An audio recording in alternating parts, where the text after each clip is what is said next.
One second. Okay, I might as well take this moment to make a plug for my charity campaign. Everybody that wants to help us out. We have another 2 hours, and we are about $31,000 short. We're 92% at our goal. So if anybody wants to give us a donation for Maayon, that would be great. Okay, now that's that, now we're going to learn, and hopefully I mentioned to Mushka that if I am the one trying to run the campaign, then it's only limited to me. But if I let the Rebbe run it and I do what he wants me to do, the Rebbe once said that a chassid is a goat.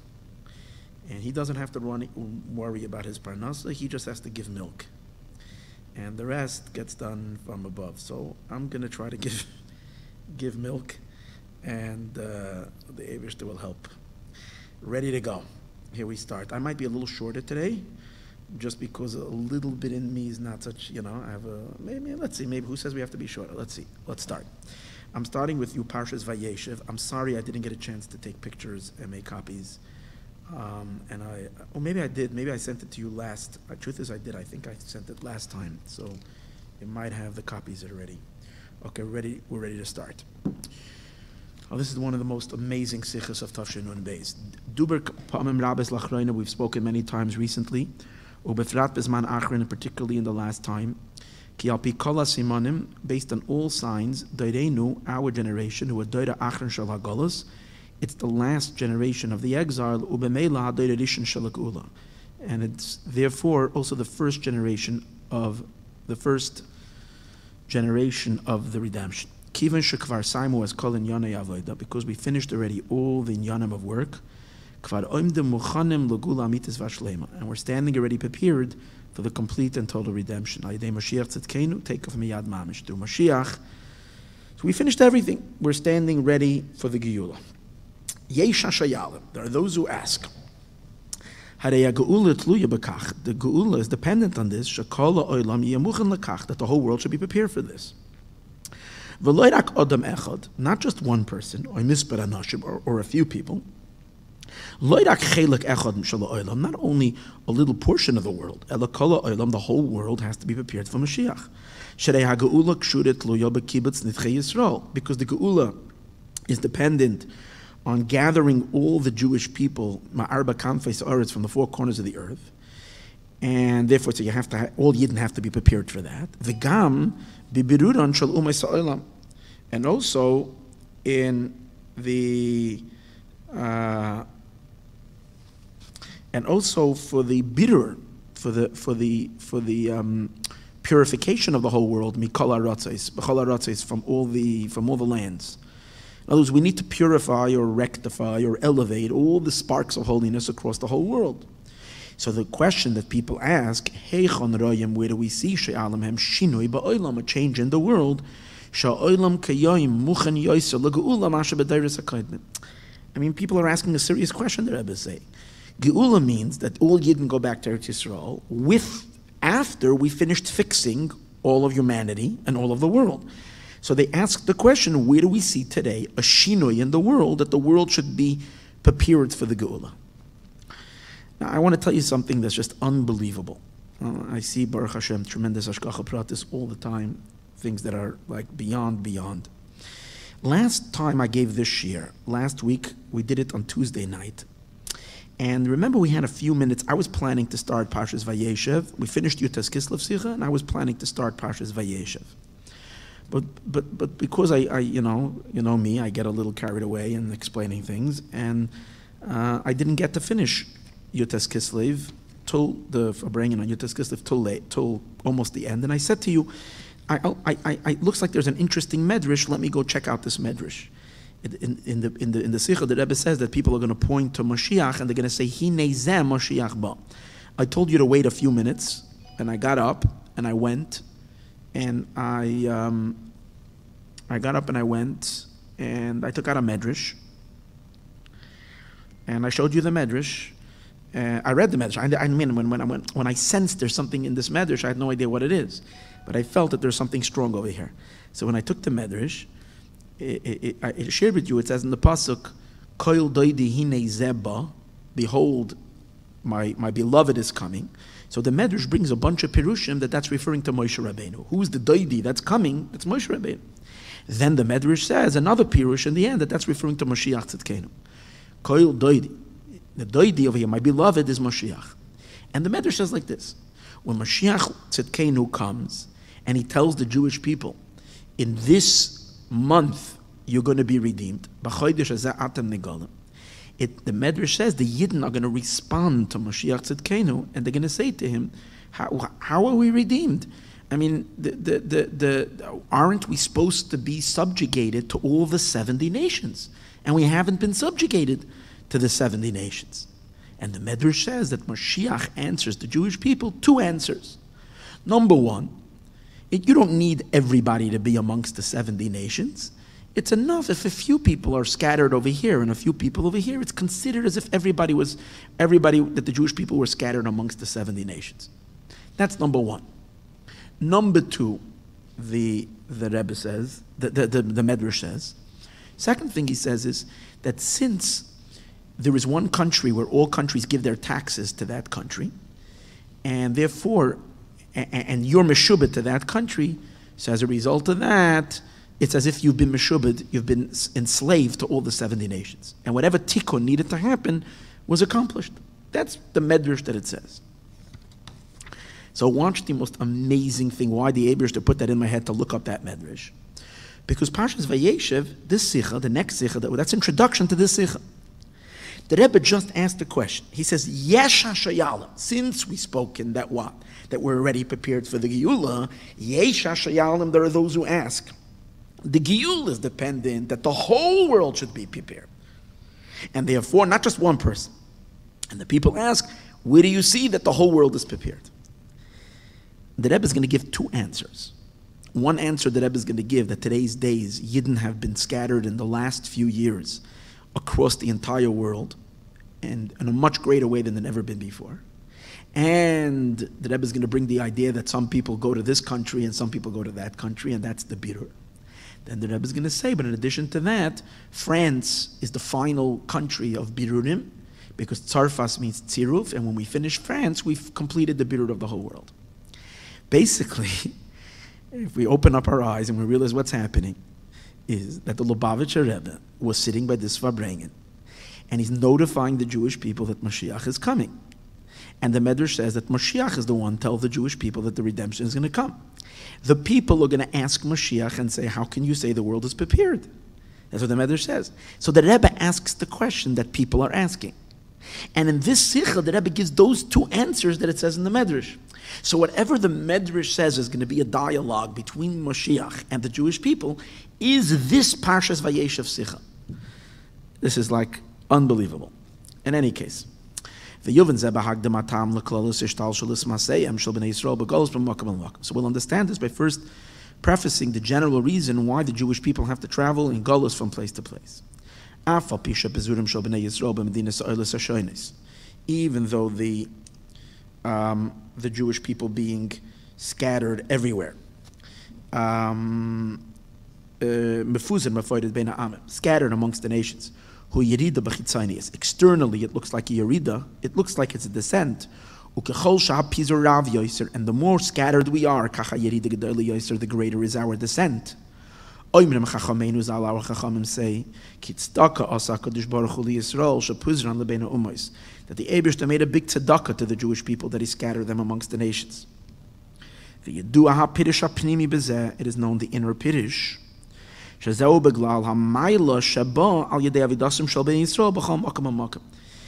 other words, it looks like a yerida, but it's a tzedakah. What's the tzedakah? What's the great righteousness and charity that the Eibishter does for the Jewish people by scattering them? Because it's a tremendous milah that comes out, a tremendous quality that comes out through the avodah of the Jewish people in every place. Yidden settle down in a settled way in some foreign country, and they enclothe themselves in a manner that's permissible according to Allah, in the customs of the place. And as when Yidden come to a country, they become enclosed, they become enveloped in that country in a way that's permissible. The Rebbe is not talking chas v'shalom about a non-kosher form of assimilation. That's not good. But there is a certain assimilation that does take place, that we begin to conduct ourselves in the conduct of the place. We speak in the language of that country in minyanei choil, in mundane matters. Every place according to its inyan. According to the characteristics of the place and the characteristics of the people. The character of the people of that country. In other words, what the Rebbe is saying is when Jews come to America, they become Americanized. And so when every Jews go to every country, they become, English Jews are pretty much British. That's their character and their nature. And so it is in country after country. People are the way the country is. It takes an effect. A Polish Yid is very different than an Hungarian Jew. And definitely very different than a Yemenite Jew. And that has to do not with origins of our past, it has to do with the culture and the nature of the country that we come to. Is that a good thing or a bad thing? You can say, Oy Gewalt, that's, but the emes is, it's an ultimately good thing. Because when we enter into that country, what that means is we enter into the kishkis of the country. We become, and when we enter into the kishkis of the country, and then we use those characteristics from the very, very innermost of that country to serve the Eibishter and to do our Jewish things, we integrate that culture and that society into our Jewish reality. And then the whole world becomes Jewish in a very pneumistic way. Ikedivrei Chachamenu Zal, like the Chachamim say, Azla lekarta halach b'nemusei, when you go to a city, you should conduct yourselves in the ways of the conduct of that country. Achad dinhu, the halacha is that v'zeh ikar gadol b'chol divrei masa umat. The Rebbe brings it from a halacha that in all manners of business dealings, har cholchen achar lashon b'nei adam ba'isa makam v'achar aminug. We're supposed to follow the lashon b'nei adam, the language. What is accustomed in that? In other words, when I say I'm selling you a house, so the question is, what's included in the house? Is the swing set in the backyard including in the house? So it depends if we have to look at what language people in that country, what the custom is. So you see from this, and there's many halachas regarding to that. We always follow the custom. So you see that we live our Jewish life and we're integrated into the customs and the culture of the country. And after the minhag. The Rambam keeps on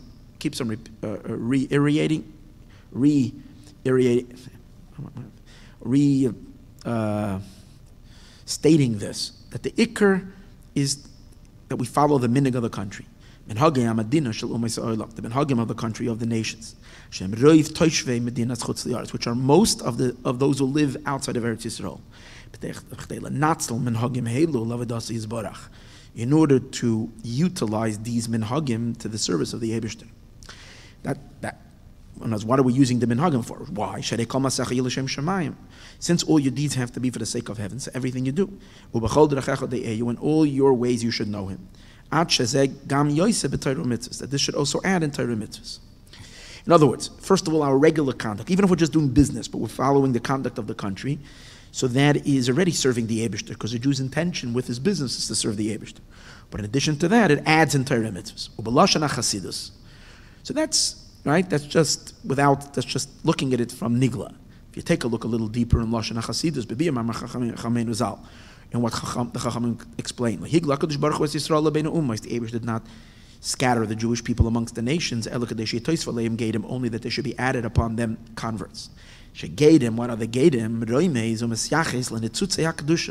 The Gedim are hinting to and is relating to sparks of holiness that are to be found in all matters of the world. This is the reason that the Eibishter scatters the Jewish people in all the places of the world, because we have to go collect those sparks. This is in order to purify and to refine and to elevate those sparks that are to be found in that place. Therefore, that's why we say it's a tzedakah.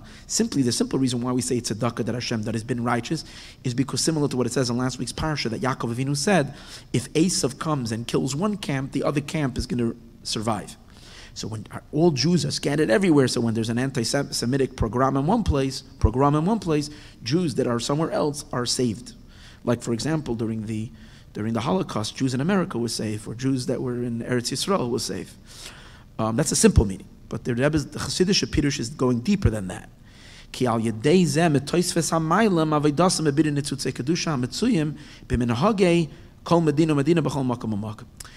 The quality that is added on is the advantage of these sparks of holiness that we, the Jewish people, don't possess. It's possessed in every country and in every place, and the Rebbe says in the culture of that country. And when we assimilate to the permissible degree of assimilation, and live our Yiddishkeit according to that country, we elevate those sparks. From this it's understood the great quality. This explains the great thing of the fact that Yidden are scattered and settled in many countries of the world. Faratzta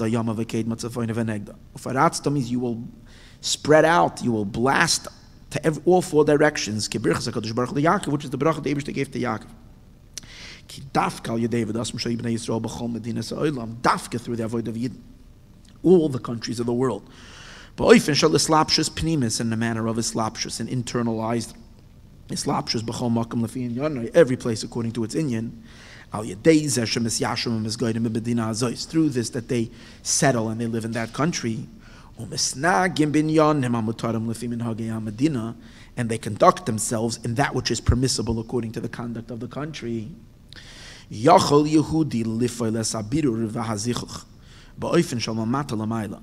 Yid is able to affect this bidur, this purification, and this refinement, according to every place, according to its inyan. In a manner that the dira, the home of Hashem, becomes bitachtoinim, and this is very important, because Hashem wants to have a home in the world, means He doesn't want to overwhelm the world with His godly state, and we should lose the characteristics of our world. You know, when you go in Disneyland and you go through the It's a Small World, right? That's always my favorite ride in Disneyland. In any case, well, you're basically you're riding through all the various different cultures, and everybody's singing their song. So when Mashiach comes, it's going to be like a big It's a Small World. We're going to drive through the whole world. Everybody's going to sing the Eibishter's song. Everybody's going to praise God. But the Chinese are going to do them in a Chinese way, and the people from Holland are going to do them in their way, and the people in Mexico are going to do it in the Mexican way, with Mexican flavor, and everything that makes a Mexican, and everything that makes a Norwegian, and so on and so forth. And that's why it's a dira b'tachtonim. The tachten remains a tacht. In order for us to affect that, we need to observe our Yiddishkeit and Torah mitzvahs in every possible culture. Tachtonim loshen rabim kol tachten amakim begidrehu. Every tachton in his gedarim. And that's why the Rebbe says it's important that Yidden don't just pass through a country, but Yidden settle in that country. Because if you just pass through or you're there just like many times the Baal Shem Tov says that when you go somewhere and you take a wrong turn and you end up somewhere, you should know it's because there's sparks of holiness over there. Maybe you have to stop buy a bottle of water when you got lost in a gas station, and you make a bracha, you elevated it, and it was waiting all this time. But it's a bitter for that one spark, but it's a very fleeting bitter. You pass by, you do a bitter, but it's a quick bitter. It's not a thorough bitter. In order for it to be thorough, the Jew has to enter into that place and kind of become included in that particular place. It's not enough that two things. The Rebbe says it's not enough that they pass by in a manner of arai, and it's also not enough that they're mashpia from a different place. In other words, it's possible that we're sending out having certain impact from one country onto another country. Like it said when Shlomo Melech would have been king, the Nitzutze Kedusha would have come to him. but it's not so thorough then. So it doesn't have that kind of effect. In the same manner that we affect when we live in a certain place in a more permanent manner, and settled, and we get kind of included in the minhagim of the place. In addition to this, in addition to this, it becomes added on the toikef, two things. In addition to the fact that it's metoisif, it adds the toikef and the atzlacha of the avodah. It can move in bepashtis as it's understood bepashtis. Hatam lechalugi amakim al pi Torah be medina le medina. The simple reason why there's difference of minhag Torah in each country. Hu machmas hatchunas hamiyuchadesh al medina. Tchunas hamakim, tchunas anshe hamakim, kiyotze b'zeh. Why is there a halacha that you have to follow the minhag hamakim, the minhagim of the place? Because there's unique characteristics in each country, in each place. When you conduct yourself according to the minhag of the place, that fits with the nature and the character of people of this place, it brings extra hatzlacha. But you get to do, it's simple, you get to be more successful and do things better when you're doing it in conjunction and when you're compatible with the character of the place. So it gets done more b'hatzlachet.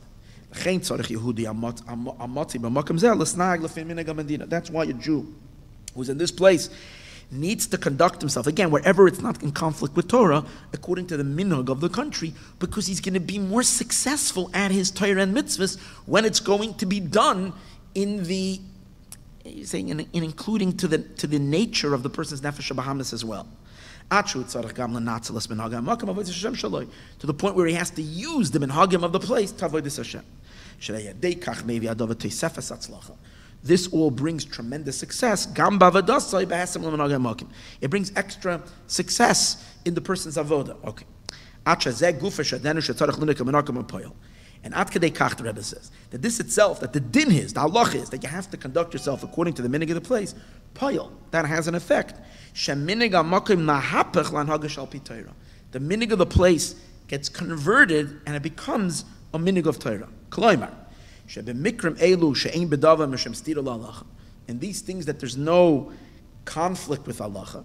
Halacha atzma mechayeves Yehudi lisnag lefi minam negadim binyanim ma'asemat. In other words, now it becomes a Torah thing. Al pi Torah, you have to conduct yourself and according to the minhag. So when someone is now doing, business or doing something according to the minhag of the place, it's not the custom of the place that he's following. He's following Torah. It has the power of Torah. And with this itself, now, in this itself, in general, there is in this avodah in every place in the world is generally two inyanim, two stages or two steps. Number one, number one, as we just now spoken, that when we conduct ourselves and according to the nature of the place, you bring holiness into this lower place according to its gedarim.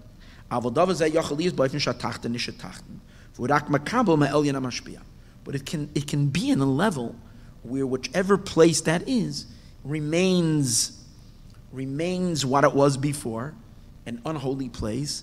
But being that there is a Jew there that's influencing, he is affecting influence on a place to be influenced by holiness, and it's receiving this holiness. It's like, it's saying, I hear, it's hearing it, and maybe even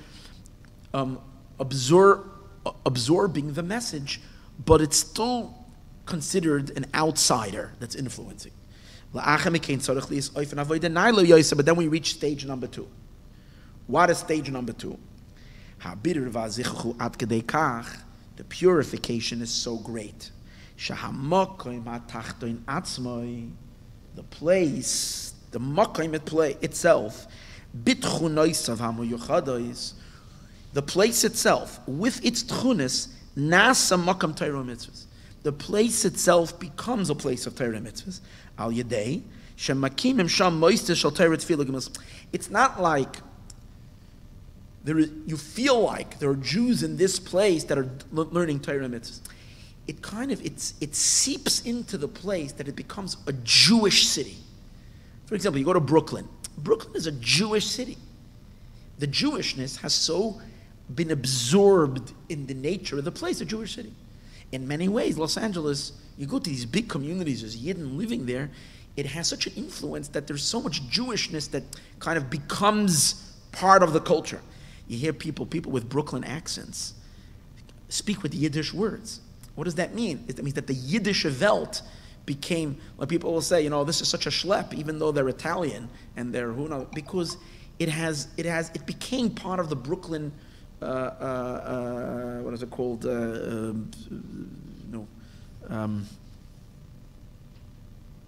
Accent or whatever. But the Rebbe is saying it over here, by Yidden putting moistus, Torah tefillah. That's one of the reasons why, by the way, the Rebbe wanted us not to rent, but to buy. When you buy a building, what happens? You're actually taking possession.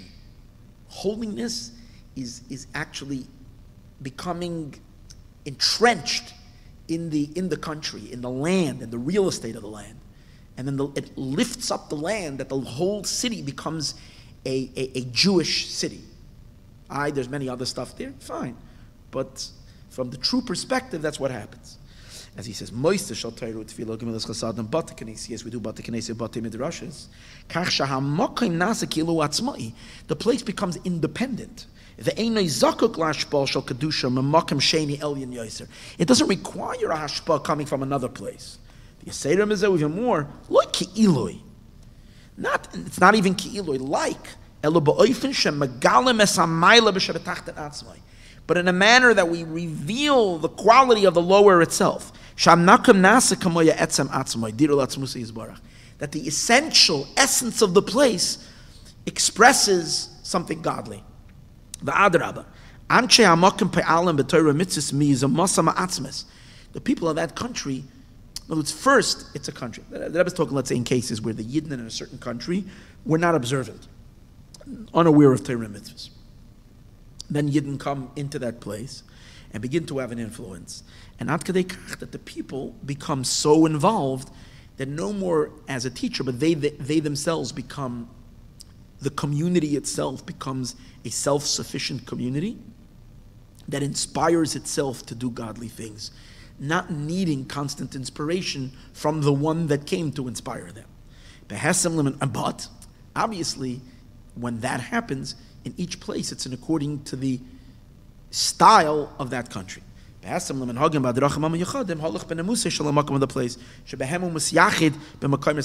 this, that place is unique from all other places. Okay, let's learn one more sif. Based on this, we'll understand the tremendous quality of this generation. Compared to the generations that are before this.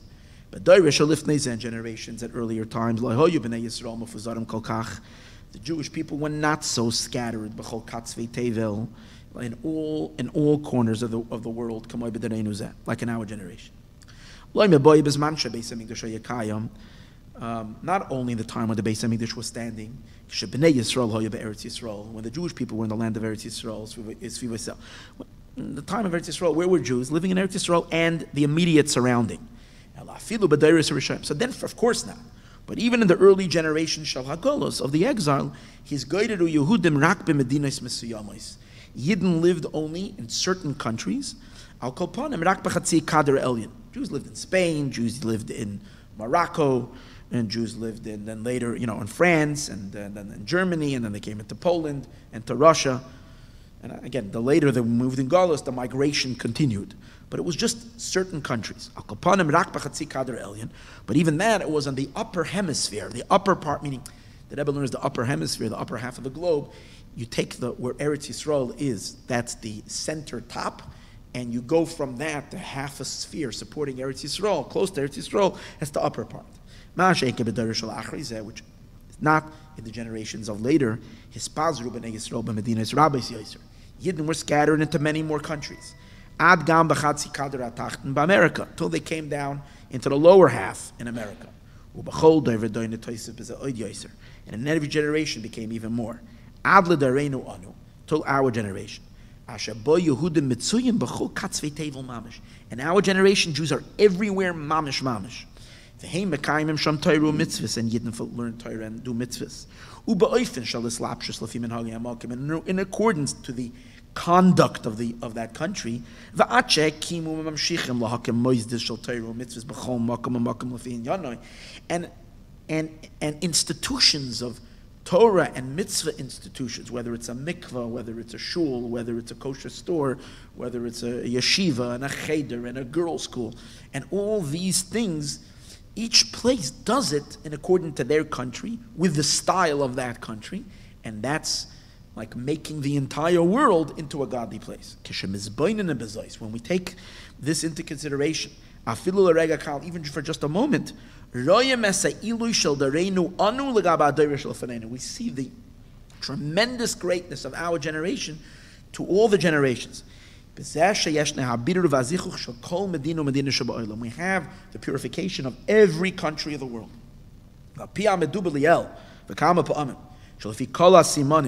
According, we mentioned earlier, according to all simanim, kvar simu as kol birurim. We finished already all the birurim. So now we can understand why we're already holding by the shlav of the Geula, because we went everywhere, we covered the entire world, everywhere became Jewish enough for Mashiach to come. And next week we're going to continue, and I'm going to tell you, it is mamish unbelievable. The Rebbe is going to start talking about, particularly about France. So this is, as I mentioned in the beginning, how this dialogue goes on. When we receive the Besuras HaGeula, we ask the question and we get two answers.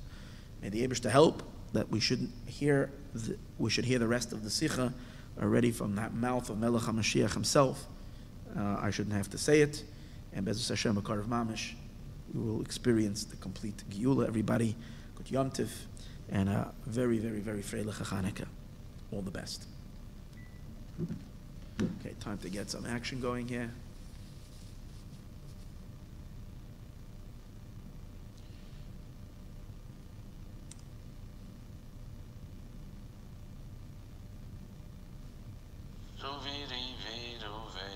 Rabbi Wolf, okay, I'm going to sleep. Baruch Hashem, health of a bake. I guess tomorrow I'll see all the great news. I accomplished mine. Moshe Shmuel got the message. Send you in the big donation. Baruch Hashem. My father's the best. He sits in New York.